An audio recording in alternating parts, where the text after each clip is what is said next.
Tá certo, então. A maioria, pelo menos, então estava aqui. Eu vou retornar para alguns conceitos que a gente já tinha trabalhado lá naquela nossa primeira aula, naquele nosso primeiro encontro, tá? E um pouco mais rápido, né? E detalhar algumas ideias para a gente começar a trabalhar com o raciocínio lógico, tá? Então vamos lá. Bom, vamos relembrar um pouco. Nós tínhamos começado com a ideia de que na lógica nós vamos trabalhar com um negócio chamado proposição. Quem que estava aqui lembra o que é uma proposição? Proposição é uma frase, né, uma oração da linguagem, da língua portuguesa, que eu posso associar um valor de verdade, né? Um valor lógico. Ou seja, é uma frase que eu posso dizer, essa frase é falsa ou essa frase ela é verdadeira, né? É uma frase que eu posso dizer que a informação que está contida nela ou é falsa ou é verdadeira. Isso é o valor, né? Então, proposição, ela assume um valor. Uma frase, eu digo, o céu é azul. Isso é uma proposição, né? O céu é azul é uma proposição. Por quê? Porque aqui eu tenho uma frase que pode ser verdadeira, eu posso atribuir o valor atribuir a ela um valor verdadeiro ou um valor falso. Todo mundo concorda comigo que o céu é azul, correto? Se eu falar então que o céu é vermelho, meio-dia a cor do céu é vermelha. Essa proposição ela é verdadeira ou falsa?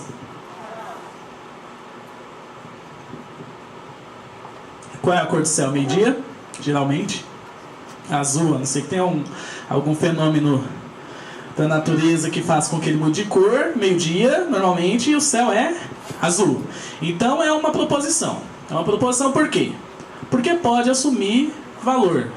Valor de verdade, valor lógico. Ou seja, posso dizer é falso ou posso dizer é verdadeiro. Aqui algumas proposições. Capital de Minas Gerais é Belo Horizonte. É proposição? Se é, por quê? Porque eu posso, em tese, desmentir, né? Se a capital de Minas Gerais fosse São Paulo, então aí seria falsa essa frase, né? Mas como ela é verdadeira, então ela é proposição. Segunda frase, 2 mais 2 é igual a 5. É falso, mas é proposição? É. Tudo bem? É proposição. Seu vestido vermelho é mais bonito que o azul. Proposição ou não?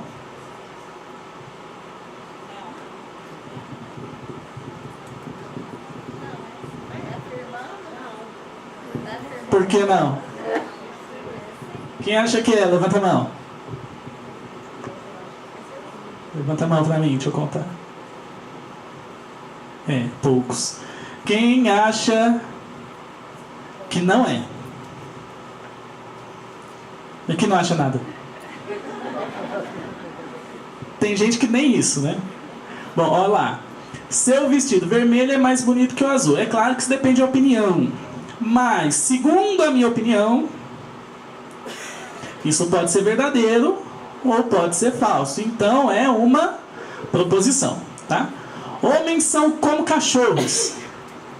Proposição ou não? Proposição.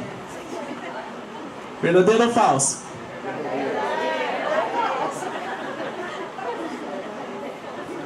Deus do céu. Essa aí é proposição ou não? Deus do céu. É proposição ou não? Quem acha que é? Não é. Deus do céu, uma exclamação, né?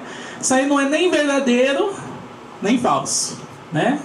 Pode ser uma surpresa, desespero, alguma coisa, manifestar algum tipo de emoção, mas não tem valor lógico. Não assume, né?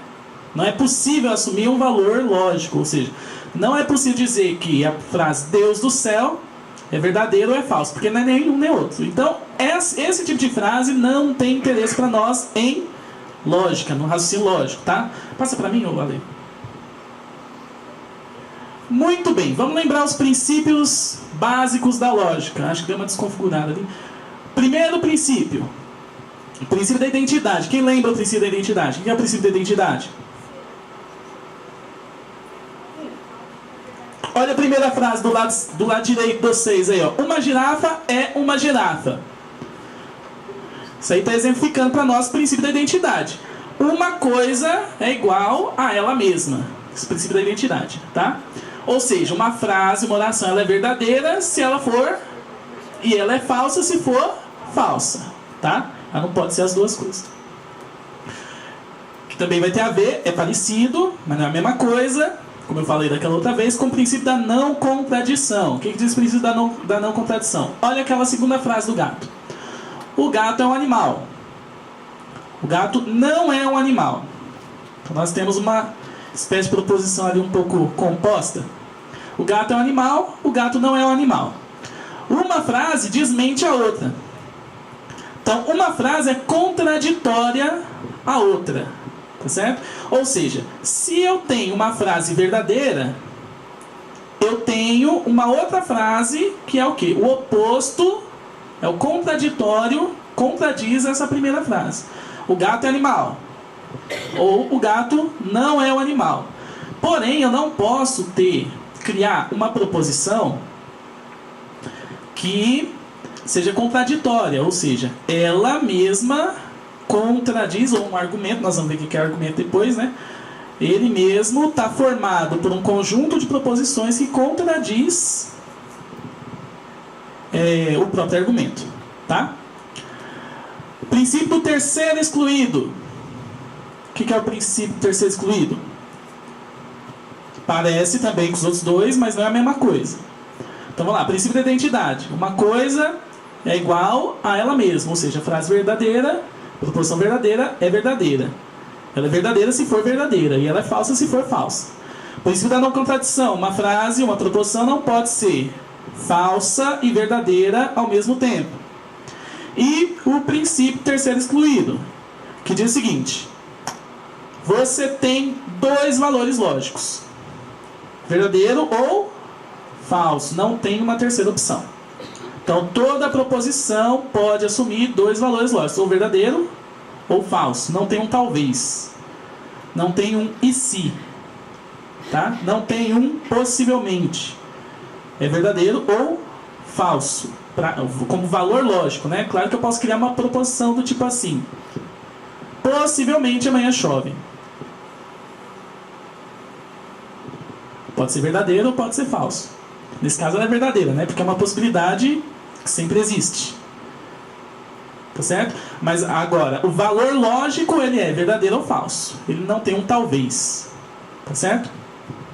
Comer formigas faz bem para a visão. Então isso pode ser o quê? Verdadeiro ou falso. Não tem uma terceira alternativa. Tá? Faz bem? Se faz, verdadeiro. Se não faz, é falso. Passa para mim ali. Então vamos anotar aí algumas palavras que são termos-chave para a gente conseguir identificar o que uma determinada proposição está querendo dizer para nós. Mas antes de falar sobre essas palavras, só lembrando uma coisa, né, gente? Proposição, uma frase que pode adotar valor lógico. É verdadeira ou falsa. Mas na lógica, eu falei daquela outra vez, na lógica, não interessa para nós o seguinte: saber, isso nós vamos trabalhar um pouco mais tarde, saber se as proposições elas são de fato verdadeiras ou são de fato falsas. Para nós, o que vale é, dadas as proposições, dadas as premissas, dessas premissas eu obtenho a conclusão, ou seja, a conclusão ela decorre necessariamente, ela é uma consequência necessária das premissas. Se for, o argumento é válido. Se não for, o argumento ele é inválido. Mas nós vamos ver isso aqui com alguns exemplos daqui a pouco. Então, palavras importantes. Por que essas palavras são importantes? Porque elas manifestam algumas ideias interessantes. Todos é uma ideia de generalidade. Concorda comigo? É uma ideia geral. Quando eu digo todos que estão aqui nesta sala vão passar no concurso da EBSER. A generalidade. Não existe uma exceção. Agora, se eu digo alguns que estão nessa sala passarão no concurso de licenciatura. Aqui, eu não tenho uma generalidade, eu tenho o oposto da generalidade. O que eu tenho? Uma particularidade. Tem uma particularidade, tá? Então, são algumas tendências aí dos argumentos, algumas tendências das proposições. Generalidades, né? Vamos ver. Todos, nenhum, também é uma generalidade, né? Todos é uma generalidade que engloba tudo, né? Ou seja, é uma generalidade, vamos dizer assim, positiva. Nenhum é uma generalidade, vamos dizer assim, negativa, né? É de exclusão. A primeira é de inclusão, todos. A segunda, nenhum, de exclusão. Mas as duas representam a ideia de generalidade. Todos e nenhum. Há, né? Há alguns, por exemplo, há gatos, vamos pensar, há gatos amarelos. Há gatos amarelos manifesta uma ideia de generalidade ou de particularidade? De particularidade. Há gatos amarelos, né? Existem, né? Ninguém, generalidade ou particularidade? Generalidade, né? Vamos ver, não, né? Aqui tem algumas que são interessantes. Vamos pegar aqui a partícula E. Vamos dizer assim.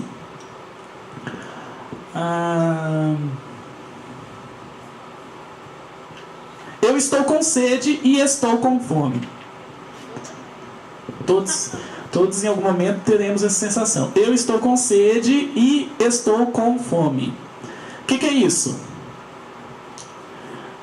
Acho que lá no ensino médio um dia, terceiro ano lá do ensino médio, um dia vocês viram talvez alguma coisinha de probabilidade. O que o E representa?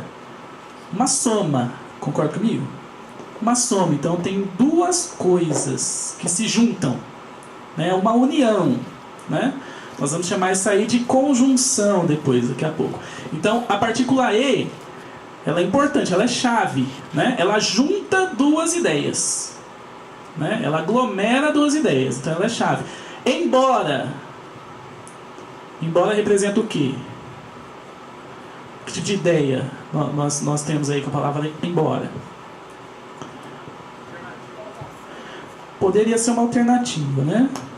Mas o que é uma alternativa?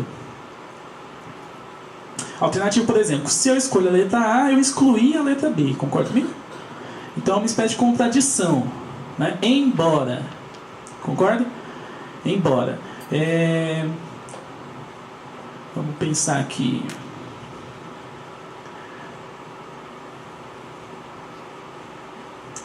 João foi preso embora fosse inocente.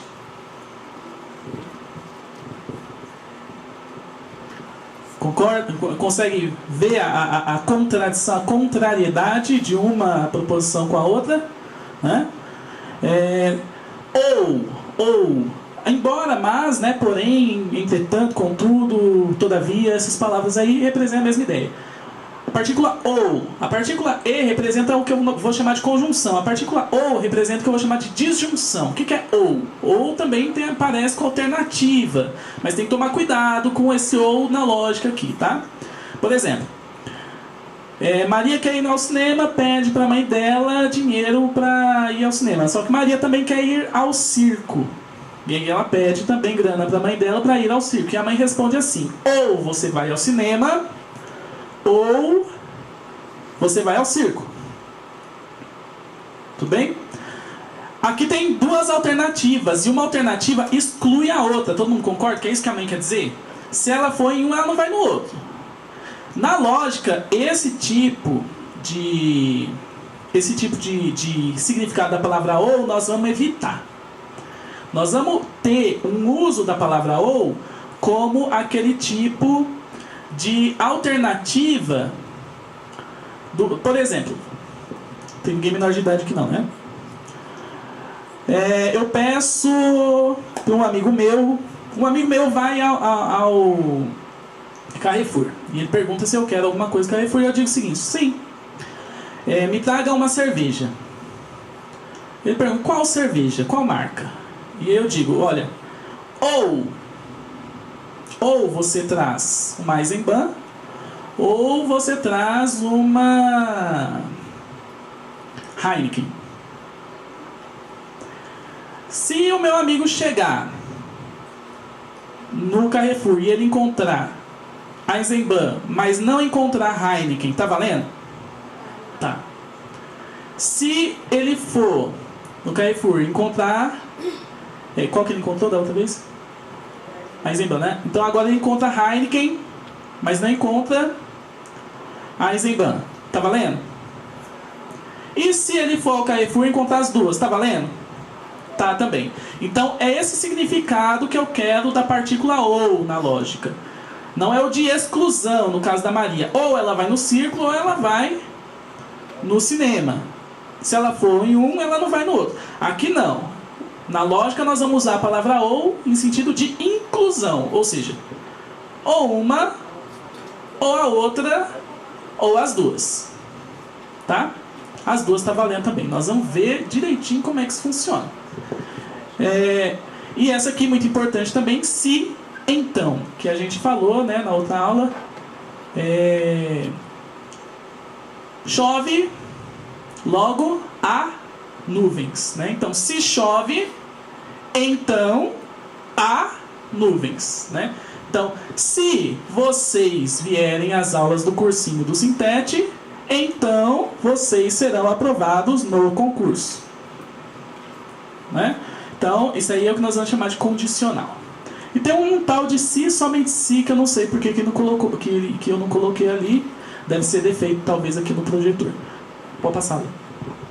Muito bem, então aí o que eu tinha falado, né? Universalidade e particularidade, que são as características que nós vamos encontrar. Todos os homens são mortais. Isso é uma frase que indica o quê? Uma generalidade. Não tem exclusão, não tem exceção para essa frase. Tá? Ou seja, se eu encontrar uma exceção de algum único indivíduo que não seja mortal, aquela frase ela já é o quê? Falsa, concorda comigo? Tudo bem? Então vamos imaginar que de todos aqui o Robson seja imortal. Robson é imortal, um único indivíduo na natureza imortal. Aquela frase ali ela é o quê? Falsa. Tá? Ela se torna falsa por conta de um único sujeito. Razoável, gente? Alguns homens são imbecis. Quase todos. Bom, alguns homens são imbecis. Particularidade. Né?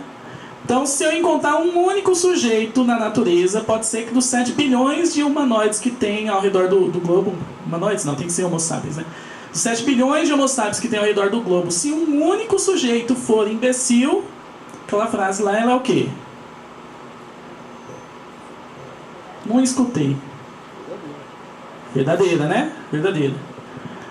Particularidade. Existem, no sentido de haver, políticos honestos.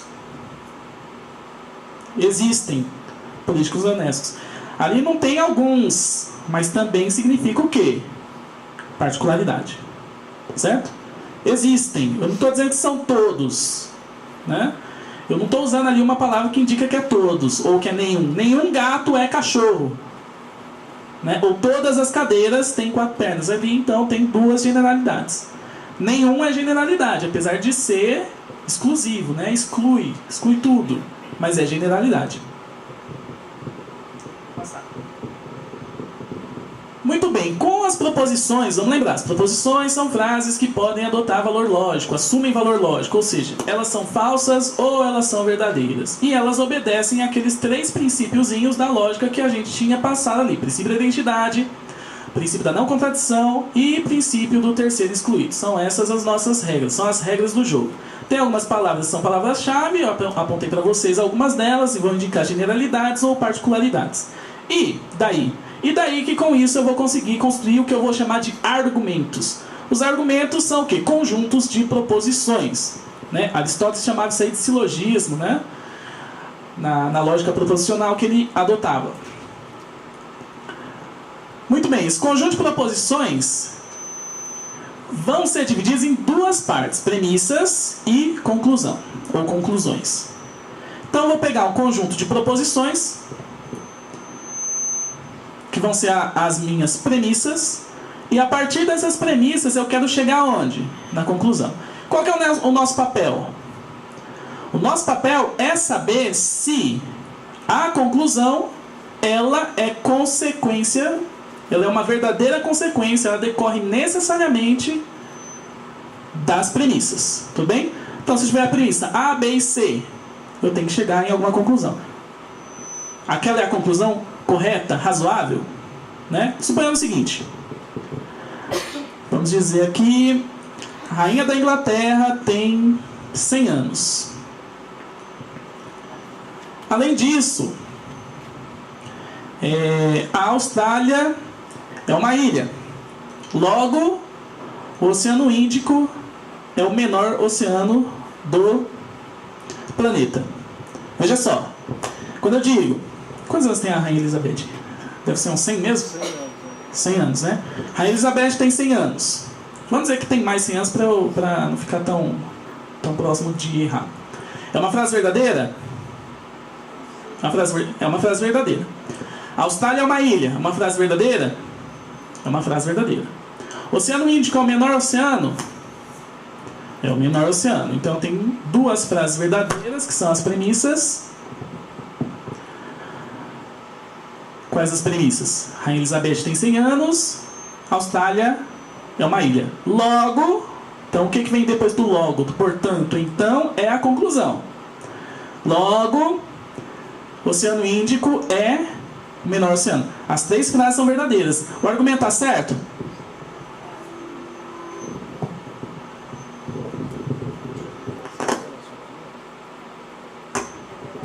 O argumento está certo ou não? Não. Né? Não está certo, está errado o argumento. Por que o argumento está errado? Porque eu tenho frases verdadeiras, mas elas não têm nenhuma conexão com a conclusão. Né? A conclusão não sai, não é consequência dessas duas premissas. Então elas podem ser verdadeiras, mas a conclusão não é consequência dessas duas premissas. Tá certo? É fácil de observar aqui, né? Nesse exemplo que eu dei. Existem alguns exemplos que as coisas aqui não é tão simples assim, não decorre assim tão facilmente, né?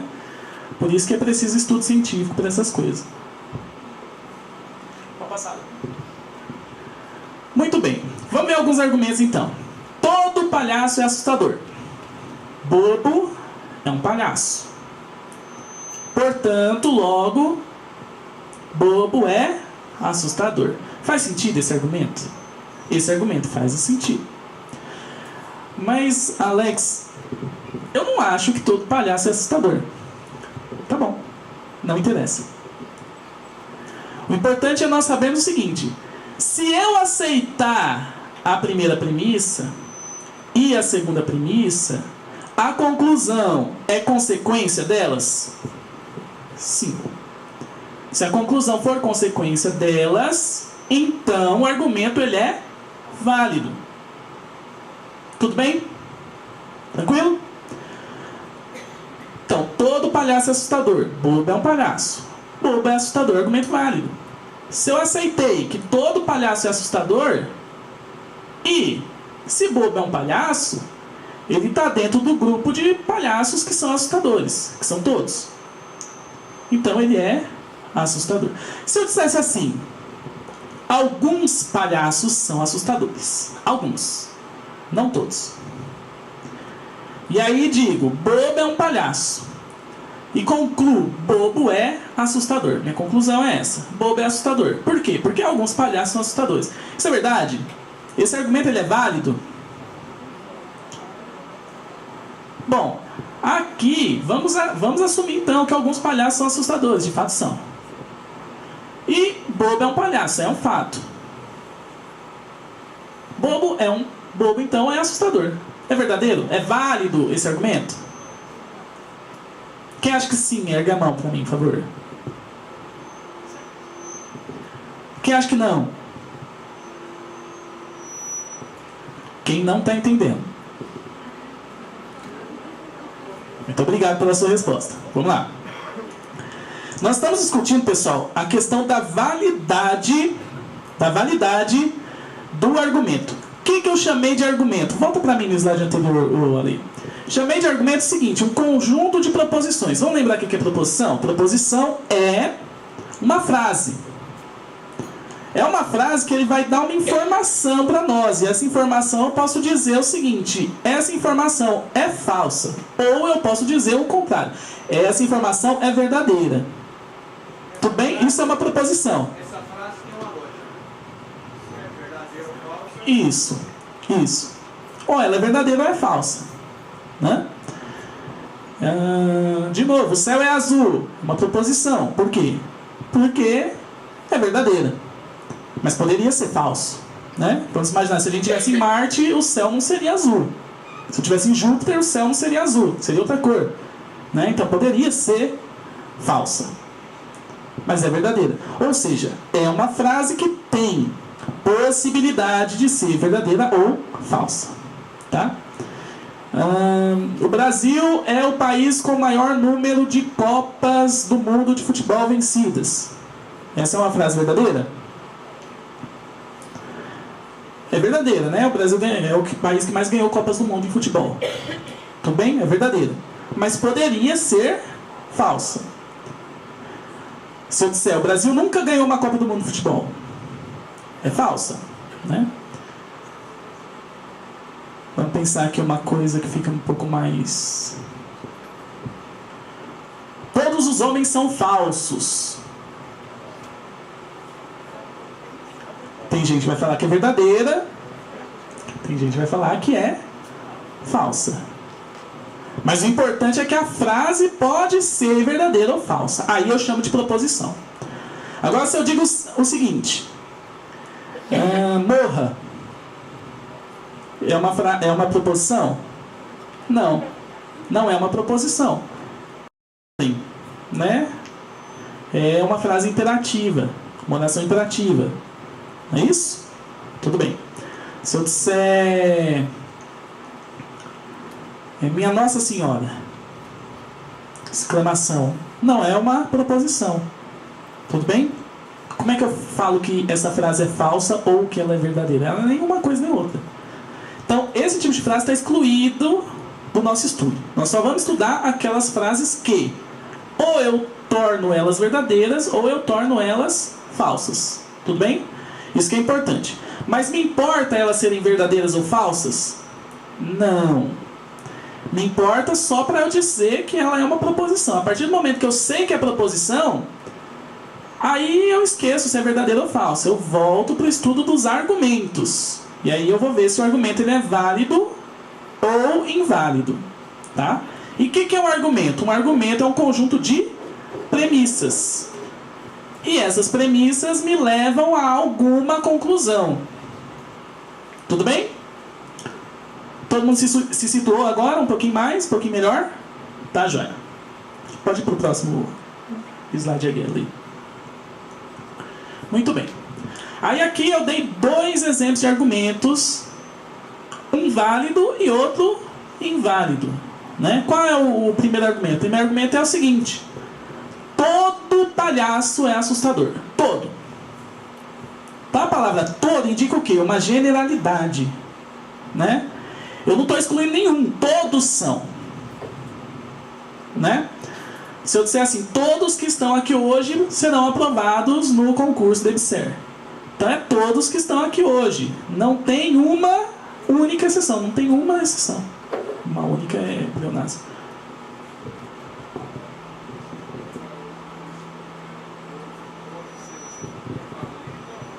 Eu não estou conseguindo escutar.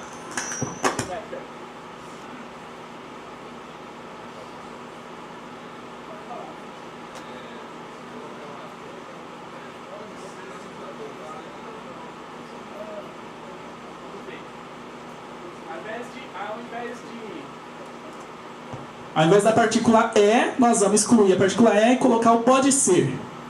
É isso que você está falando? Bobo pode ser assustador. No primeiro argumento. Vamos ver isso rapidinho então, daqui a pouco. Só continuar aqui e aí eu já trato dessa sua dúvida. Todo palhaço é assustador. Bobo é um palhaço. Tudo bem? Ok. Bobo é um palhaço. Logo, portanto, bobo é assustador. O argumento ele é válido por quê? Quando eu digo todo, e bobo está dentro desse conjunto, Bobo é um palhaço. Todo palhaço é assustador. Então, qual a conclusão necessária? Veja que tem uma necessariedade aqui. É necessário, então, concluir, né? Se impõe pra gente essa conclusão. Ela aparece como uma necessidade. É um tapa na cara ali. Tem como eu falar que não? Todo palhaço é assustador. Bobo é um palhaço. Bobo é assustador. Tudo bem? Agora, bobo pode ser assustador. Aqui nós temos que tomar cuidado para não confundir a conclusão. Bobo pode ser assustador com a conclusão bobo é assustador. Porque veja, a palavra pode ser assustador, a palavra pode, ela muda a conclusão, né? Ela não é bobo é a conclusão. Bobo é assustador. Então, bobo pode ser assustador não é uma conclusão que decorre das duas premissas anteriores. Entendeu?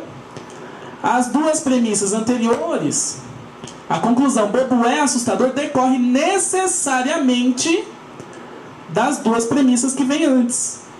Agora, a conclusão bobo pode ser assustador não decorre necessariamente das duas premissas anteriores. Então, o argumento seria inválido. Exatamente. Aí sim, aí eu colocaria no segundo argumento, né? Que aí seria a conclusão necessária do segundo argumento. Que do jeito que está colocado ali é falso, né? Mas se fosse lá, bobo pode ser assustador, aí sim, o argumento seria válido. Mas também foge um pouquinho da nossa... A nossa lógica era um pouquinho mais fechada do que esse caso aí. Todo mundo entendeu? Por que se eu tirar o E ali, ó, no primeiro argumento, colocar pode ser assustador, não é válido? Não é válido porque as duas premissas anteriores... essa conclusão, pode ser assustador, não é decorrente das duas premissas que estão ali. Bobo, todo palhaço é assustador, bobo é um palhaço. Tá bom? Tudo bem? É o mesmo caso, é parecido com o argumento do Oceano Índico que eu falei. Quer dizer, vamos lá. Veja como muito bom a sua pergunta, que já mostra como pode ser um pouco mais difícil de identificar isso aí. A Rainha Elizabeth tem 100 anos. A Austrália é uma ilha. Logo, o Oceano Índico é o menor oceano.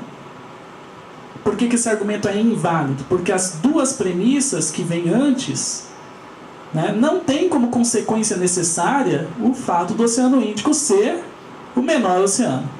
Tudo bem? Tranquilo, gente? A mesma coisa nesse aí, ó. Se eu digo, todo palhaço é assustador, bobo é um palhaço, e se eu concluir assim, bobo pode ser assustador, a conclusão não decorre necessariamente das duas premissas, tá?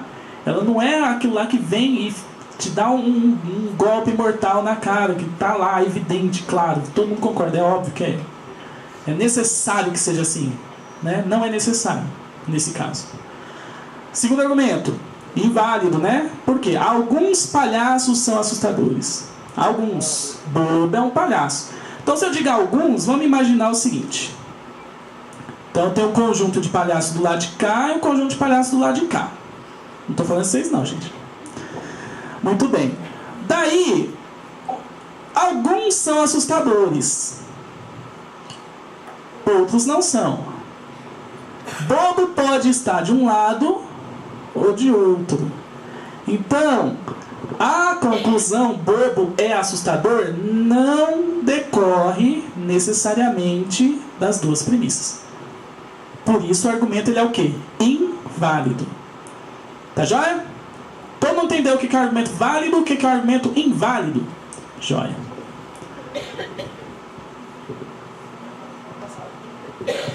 Agora, tem uma coisa que está fora da nossa análise. Os argumentos são válidos ou inválidos. Mas os argumentos válidos, eles podem ser sólidos, ou seja, coerentes ou incoerentes. O que eu quero dizer com isso? Vamos pegar um exemplo aí que hoje em dia está na moda.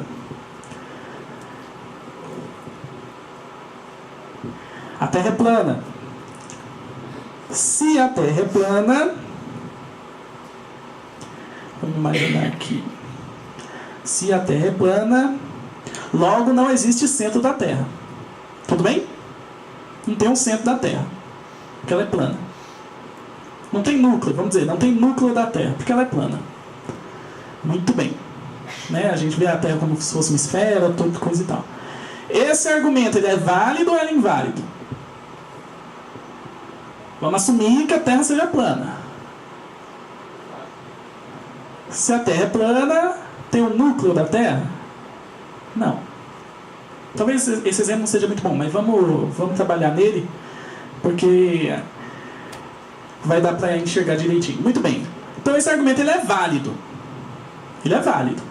Mas ele é coerente? Não. Por que ele não é coerente? Porque ele não está apoiado em verdades científicas, né? Na observação científica. Ou seja, eu assumo primeiro uma premissa que é falsa. A Terra é plana. Mas não tem importância assumir que ela seja falsa. Tá? Não tem importância. Porque eu quero ver o quê? Se o argumento ele é válido ou inválido.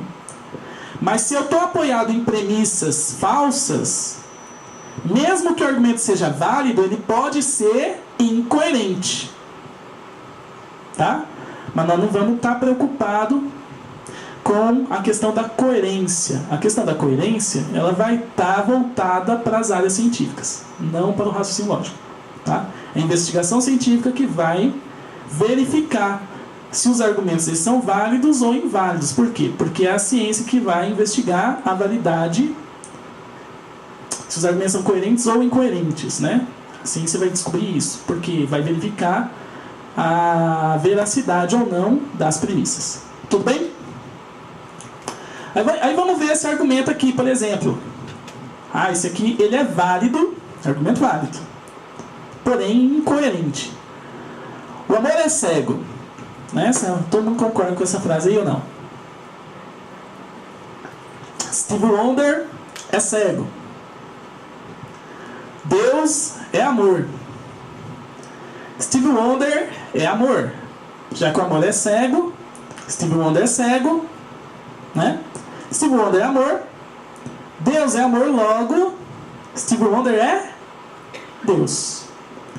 Se eu assumir que as 4 premissas anteriores elas são verdadeiras, ou seja, que sim, o amor é cego, que Steve Wonder é cego, que Deus é amor e que Steve Wonder é amor, portanto, logo a consequência vai ser o quê? Steve Wonder é Deus. Mas esse argumento ele é coerente? Não. Não é um argumento coerente. Tá? Ele é válido. Sob certas circunstâncias ele é válido, mas não é coerente. Tudo bem? Todo mundo entendeu essa ideia? Jóia. Vamos ver um pedido de casamento lógico. Vamos lá, faça uma. Está aqui conversando João e Maria. Próximo. João diz: Maria, eu te amo. Maria diz: eu sei. Né? Ou seja, eles estão concordando que, de fato, João ama Maria. Então, Maria, eu te amo, é verdade. João diz: e você me ama? É uma afirmação, não é uma pergunta. Maria responde: é verdade. Ou seja, eles estão concordando que Maria ama João. João diz: pessoas que se amam devem casar. E Maria diz: correto. Então eles também estão concordando que isso seja verdade. Então eles estão concordando em tudo. Que João ama Maria, que Maria ama João e que pessoas que se amam se casam. Tá? Estão concordando com tudo isso aí. Pode ir lá. E aí João conclui: então devemos nos casar. Um pedido de casamento de João. Vamos ver como é que fica isso simplificadamente. Ó. João ama Maria. Maria ama João. Pessoas que se amam devem se casar. Logo, Maria e João devem se casar. Muito bem. Olha só. Quais são as premissas? Que João ama Maria, que Maria ama João e que pessoas que se amam se casam. Essas são as premissas. Qual é a conclusão? Maria e João devem se casar. Tudo bem? Esse é o raciocínio, esse é o argumento. Isso aí é um argumento. Dá uma ida aí pra frente. Agora vamos imaginar o seguinte: João ama Maria, Maria ama João. Pessoas que se amam devem se casar. Logo, Maria e João devem se casar. Passa uma aí. Se eu tiro essa frase aí do meio,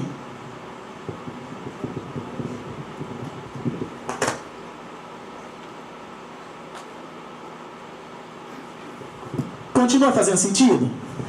Continua, gente.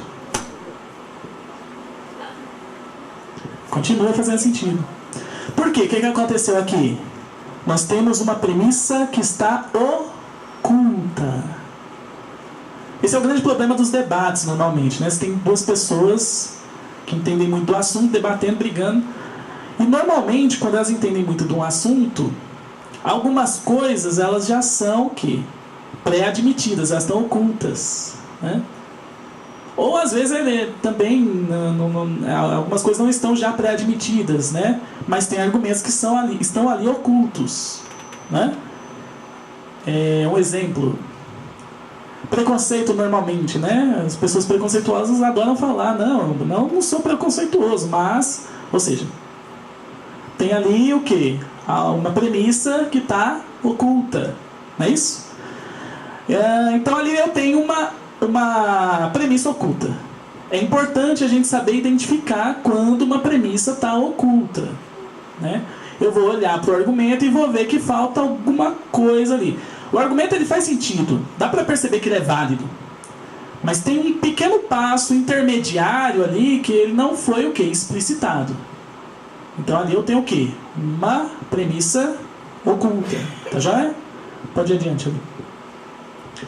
Eu chamo essa premissa oculta de entinema. Então se em algum momento da vida aí vocês verem isso aí, eu acho que não vai ser necessário, mas é bom falar os nomes, né? Porque eventualmente vai que aparece isso por aí, tá? Entinema, então, é o quê? Uma premissa que ela não está ali evidente, ela está oculta, tá? Mas dá pra gente saber que ela está lá. Pode passar. Bom, eu quero começar com vocês aqui a parte difícil do curso. Até aqui foi fácil, tudo bem? Vamos rever. O que nós estamos procurando? O que são nossos objetos de estudo? Os átomozinhos que a gente estuda, as proposições, né? Eu sei que uma frase é proposição se eu posso dizer que ela é falsa ou que ela é verdadeira, tá? Mas isso, de fato, não importa para nós. Por quê? Porque eu pretendo analisar, na verdade, o que? A validade de um argumento.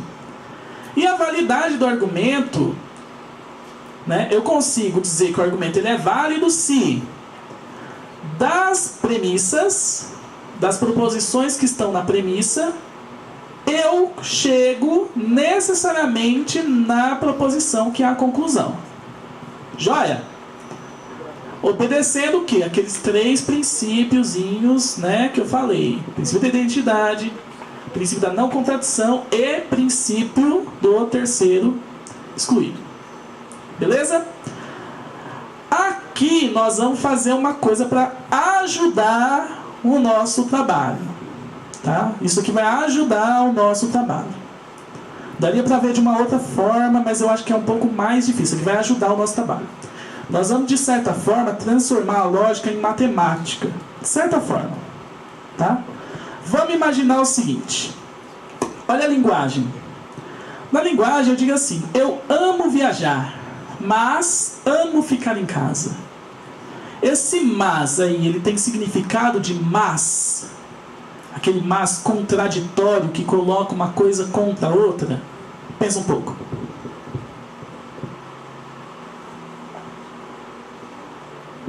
Qual é o valor figurativo, qual é o significado semântico da palavra mas ali?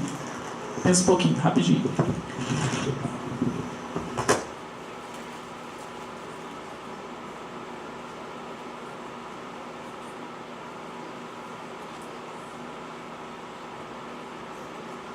Vocês concordam comigo que o mas ali significa um e?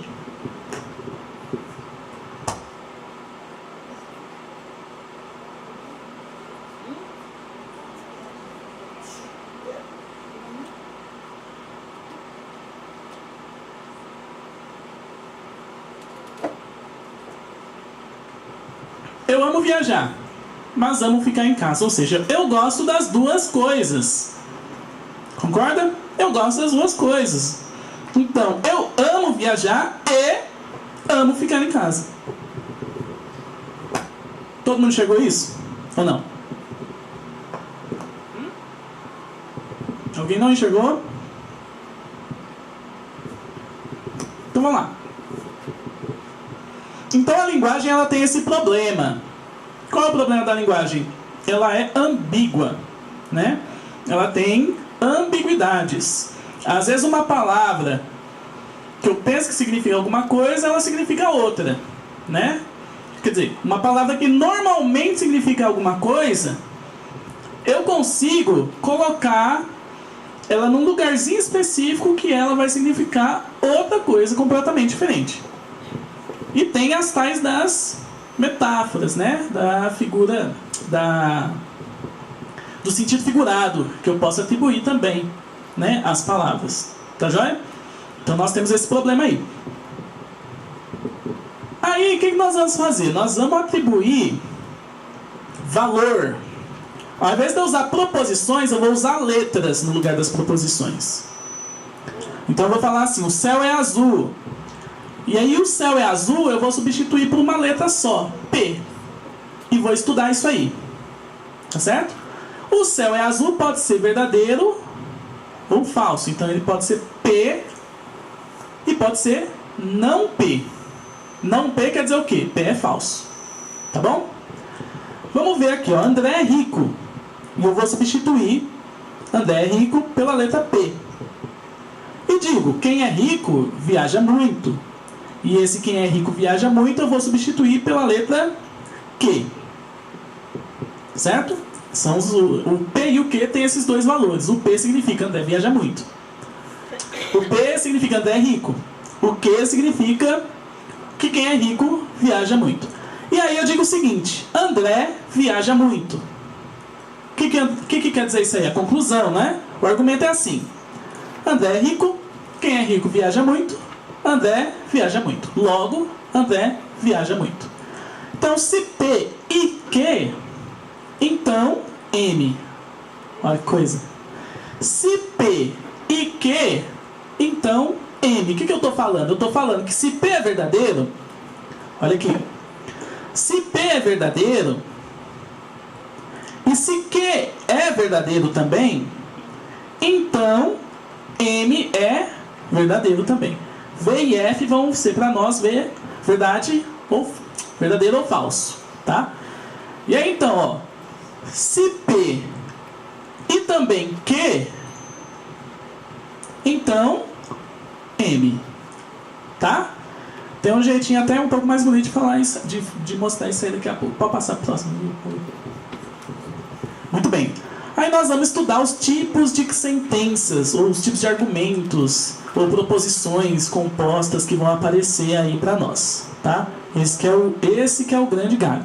Que normalmente no concurso não vai ter umas coisinhas muito simples, vai ser duas proposições, né? Uma relação de uma proposição com a outra para saber se aquilo vai ser verdadeiro ou não. Mas vou mostrar para vocês o tanto que é fácil isso aí. Vamos lá. Olha só. Então, primeiro, eu tenho a proposição e tenho sempre a negação da proposição. Né? Tranquilo isso? Ó, o cursinho do Sintete é muito bom. Essa é a proposição.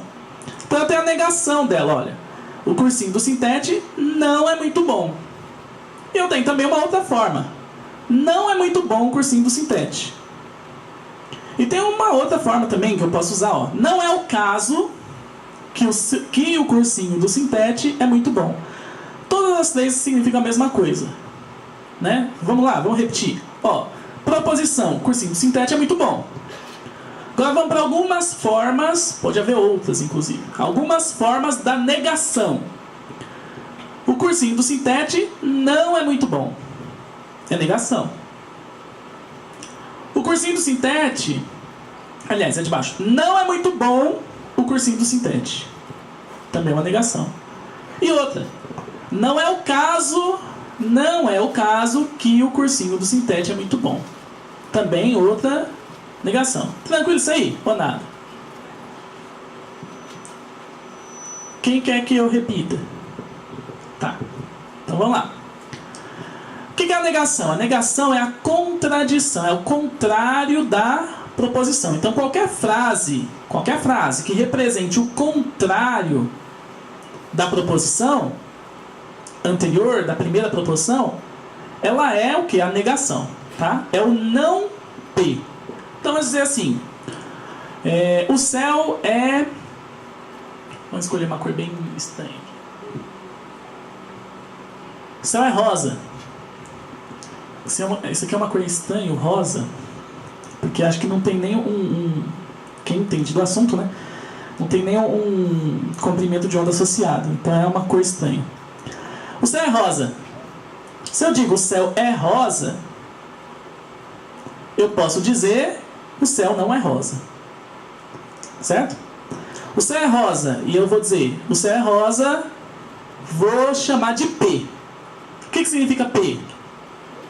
Que o céu é rosa. O que significa não P? Que o céu não é rosa. Ou eu posso dizer assim: não é rosa o céu.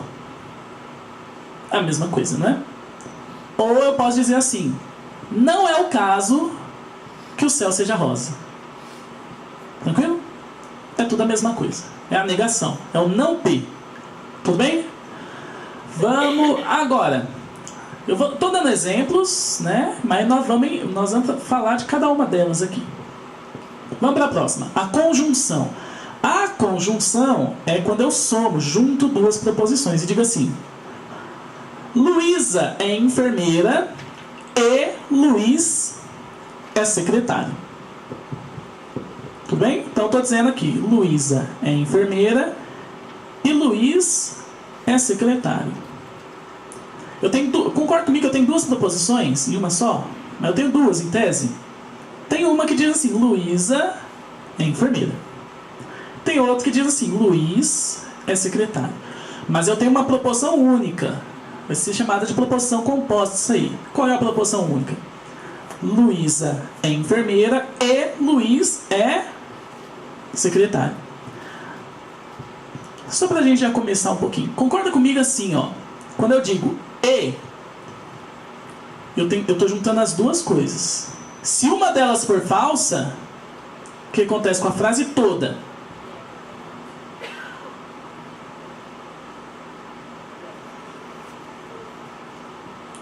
O que acontece com a frase toda?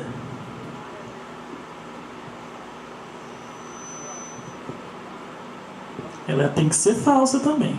Então vamos lá. Se Luísa não for enfermeira e Luiz for secretário, o que acontece com a frase inteira? A frase inteira está falsa.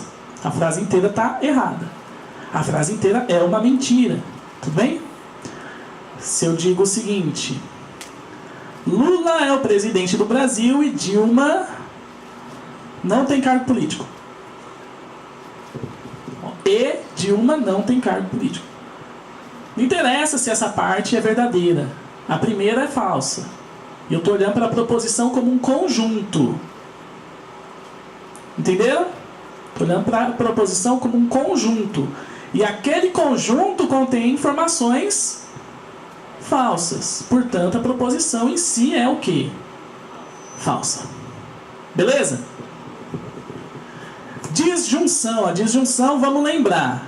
No caso da lógica, nós vamos estar investigando a palavra ou no sentido de incluir e não de excluir. Vamos voltar para Maria. Maria queria ir no cinema e Maria queria ir no circo. Aí a mãe diz: ou você vai ao cinema ou você vai ao circo. O que quer dizer a mãe? Quer dizer que ela vai ou em um ou em outro, mas não irá nos dois.